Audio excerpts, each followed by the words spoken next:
안녕하세요. 공감, 소통, 우장, 전달 테라피입니다. 오늘 여러분과 함께 계속해서 오래도록 젊음을 유지하고 건강하게 죽는 법이라는 이 책 계속 여러분과 함께 같이 살펴보고 있습니다. 지난 영상에서는 우리가 건강 상식이라고 알고 있는 오류와 오해들에 대해서 같이 살펴보았고요. 오늘 두 번째 시간으로 오늘은 무슨 얘기 할까 하냐면요. 뇌 이야기 해볼까 합니다. 뇌에 대한 학문이 굉장히 많이 발전이 되고 진전이 많이 되어 있는데요. 우리가 어떻게 하면 건강한 뇌를 젊게 오래도록 유지하고 살아갈 수 있는지 그 이야기하고요.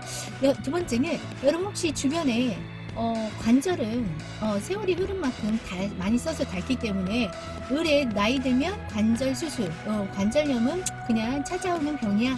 이렇게 혹시 생각하고 계신 분들 오늘 그걸 다 깨드리겠습니다. 여러분 궁금하시죠? 오늘 관절염과 뇌 이야기 해보도록 하겠습니다.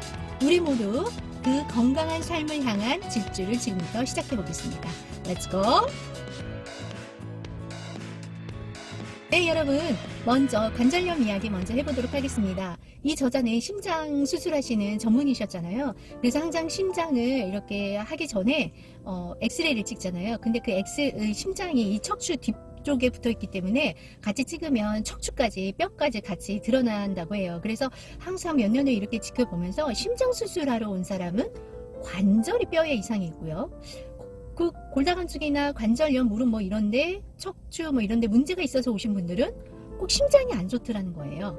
그래서 오랜 동안 이분이 연구하신 결과의 결론은 뭐냐면요. 심장병과 관절염은 깊은 관계에 놓여 있다는 것입니다. 관절은 사용 기간이 정해져 있지 않습니다. 우리의 오해는 어떻습니까? 나이 들면 나이 탓이야. 오랜 시간 썼으니까 관절이 다 닳았지. 아니라고 이 저자는 단호히 이야기하고 있었습니다. 기간이 정해져 있지 않습니다. 왜냐하면 장에서 염증을 장에서 일으키는 그 유해균이 있잖아요. 이 유해균이 이렇게 혈관을 타고 돌아다니면서 염증을 일으키면서 특히 그 염증을 일으키는 물질이 지질 다당류가 관절을 비집고 그 안에 탁 착상이 되면은 관절염을 일으킨다는 것이었어요. 그래서 그렇게 하려면 어떤 실천을 할 수가 있을까요? 건강한 관절을 계속해서 늙어서까지 우리가 유지하고 살고 싶으면 식단에서 빵, 과자, 호밀, 보리, 현미 같은 통곡물을 제거하라입니다. 왜냐하면요. 이 곡물 안에는 렉틴이라고 제가 지난 영상에 올려드렸죠. 그게 창자벽을 통과하기 때문입니다. 그래서 여러분이 조금 의아해하실 수 있어요. 현미, 특히 저 같은 경우 현미를 되게 건강식으로 생각하고 있었는데요. 이 저자분께서는 플랜트 패러독스라는 그 책에서도 누누이 이야기하고 있었거든요. 거기에 식물이라면 우리가 무조건 다 좋다고 생각하잖아요. 그렇지 않거든요. 네, 식물도 식물 나름이거든요. 그래서 이 저자분 같은 경우는 올리브 오일이 굉장히 이제 매니아로 하루에 9스푼부터 10스푼 정도 드신다고 합니다. 왜냐면 그게 창자에 좋기 때문이라고 얘기하거든요. 그래서 여러분 우리가 관절염에 걸리지 않으려면요. 특히 이 현대인의 생활처럼 앉아서 생활하는 방식이 나이 들게 한다고 말씀하고 계셨고요. 오히려 운동이 관절을 튼튼히 한다고 이야기하고 있었습니다. 그리고 이 심장과 운동은 뗄래야 뗄 수 없지요. 그리고 운동이요. 미생물균 유전체를 변화시키기도 한다고 합니다. 그렇지만 너무 심한 운동은 안 좋겠죠. 그래서 여러분 관절에 대한 오해와 상식을 좀 깨셨으면 좋겠습니다. 네, 아주 키포인트예요. 통곡물을 여러분 식단에서 제거하십시오. 관절염으로부터 나와 네, 두 번째 뇌 이야기로 넘어가 보도록 하겠습니다. 이 저자는 특히 신경세포를 지켜라라고 강조하고 있었습니다. 여러분과 함께 제가 아주 중요한 우리가 놓치고 있는 진실에 대해서 한번 살펴보고자 오늘 책을 저와 함께 눈으로 같이 여러분은 따라 읽으셔도 좋을 것 같습니다. 읽도록 하겠습니다. 미국에서 새로운 환자가 매년 20만 명 이상 발생하는 신경계 질환이 뇌가 아닌 장에서 생긴 변화 때문인 것이다. 더 나쁜 소식을 알고 싶은가? 장내 박테리아가 글루타민을 분해할 때 나오는 아미노산 계열의 글루타메이트는 도파민을 생성하는 신경세포를 죽인다. 그렇다면 글루타민은 어디서 나오는가? 바로 많은 가공식품에서 화조미료로 쓰이는 MSG에서 나온다. 식품 라벨에서 글루타민이 쓰여있는 것을 본 적이 있는가? 글루타민은 FDA가 일반적으로 안전한 식품으로 보기 때문에 식품 표시 라벨을 반드시 포기할 필요가 없다. 하지만 앞으로 식품 성분표에서 천연향이라는 단어가 보인다면 절대 사지 말기 바란다. 또한 아스파탐이 장 속에서 글루타메이트로 바뀐다면 믿을 수 있겠는가? 분홍색 포장지에 든 뉴트라 스위트가 바로 아스파탐이다. 그러니 다음번에 혹시 커피에 감미료를 넣고 싶다면 한 번 더 생각해보라. 아스파탐은 아주 최근까지도 다이어트 음료에서 가장 많이 쓰이는 감미료였다. 네, 저와 함께 읽으셨는데 너무 생각보다 끔찍하지 않으셨나요?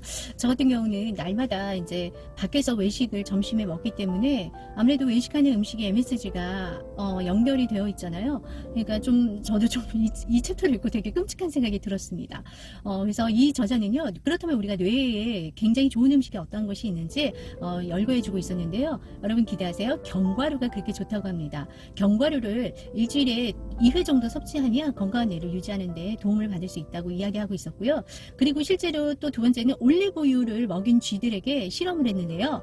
그 올리브유를 꾸준히 먹인 쥐에 대해서 그 뇌에 쌓인 그 아밀로이드 플라그 수치가 낮게 나타났다고 합니다. 이 올리브유는요, 신경세포 자가치유를 돕기 때문에 이 뇌에 좋다고 합니다. 그래서 이 저자는요, 올리브유를 하루에 9티스푼 정도, 10티스푼 정도 먹는다고 합니다. 또 푸른잎 채소를 매일 먹는 것만으로도 뇌가 11년이나 젊어진다고 발표를 하고 있었습니다. 그래서 우리는 이 뇌를 되게 중요하게 생각하지만 이 책에서는요, 이 장을 또 혹시 제2의 뇌라고 하잖아요. 그러나 이 뇌가 제2의 뇌고 장이 제1의 뇌, 그러니까 진짜 뇌는 장이라고 이야기를 하고 있었습니다. 왜냐하면 장이 머릿속의 뇌를 통제하고 조절하는 그 미주신경이 존재하기 때문이라고 이야기하고 있었어요. 이 미주신경이 우리 몸에서 제일 긴 신경인데요. 장에서 음식물을 섭취하고 이 안에 먹은 음식 안에 있는 그런 효능들이 이 미주신경을 타고 이 뇌를 지배하기 때문에 장이 제1의 뇌라고, 진짜 뇌라고 이렇게 이야기하고 있었습니다. 그래서 왜 우리가 이렇게 그러니까 뇌신경을 이렇게 신경을 쓰냐면 모든 인지 감퇴 현상은 이 신경계 염증에서 기인하기 때문이라고 이 저자는 강력하게 이야기하고 있었습니다. 저는요, 강력하게 주장하고 있는 게 무엇이냐면 우리 몸은 박테리아를 위한 집이라는 것이죠. 그리고 유전자의 99%는 인간의 유전자가 아닙니다. 그리고 장내 유익균이 유전자임을 기억하라고 계속해서 강조하고 있었습니다. 여러분, 저는 이 장에 대해서 왜 우리가 중요하다고 건강상식은 알고 있었지만 이 정도일 줄은 정말 몰랐습니다. 그리고 저도 건강서적을 좀 여러 개 읽고 이렇게 공통적으로 이 책에서도 이야기하고 있는 공통점 하나가 MCT 오일이었습니다. 이 MCT 오일이 장에 그 굉장히 끈적끈적한 그걸, 이게 전문 용어가 있는데 제가 지금 까먹었어요. 그 MCT 오일이 그 장에 있는 끈적끈적한 그거를 만드는데 유익균에게 굉장히 좋은 역할을 해주기 때문에 그게 굉장히 좋은 오일이라고 섭취를 하라고 이야기하고 있었습니다. 그게 코코넛 오일에도 많이 함유가 되어 있는데요. 코코넛 오일에는 65% 정도 함유가 되어 있다고 합니다. 그래서 이거는 공통적으로 전문가들이 이야기하고 있는 공통적인 사항이니까 여러분들이 실천하실 수 있으면 실천하면 좋을 것 같습니다. 그러나 우리가 알고 있는 데서 늘 멈출 수 있죠. 저부터도 그래서 오늘 아침에 올리브유로 이렇게 해서 한번 먹어보았습니다. 여러분, 우리가 이 책을 읽는다는 것은 그냥 알면서 그치는 것이 아니라 또한 진정한 알면 우리 행동을 수반할 때 진정한 삶의 열매들이 나타나는 것이라고 생각합니다. 여러분께 오늘 귀한 방점들이 되었으면 좋겠고요. 여러분에게 유익한 늘 좋은 내용 가지고 찾아뵙는 옷장 저널 테라피였으면 좋겠습니다. 오늘도 남은 시간 화이팅 하시고요. 저 또한 내일 또 찾아뵙도록 하겠습니다. 여러분 승리하세요.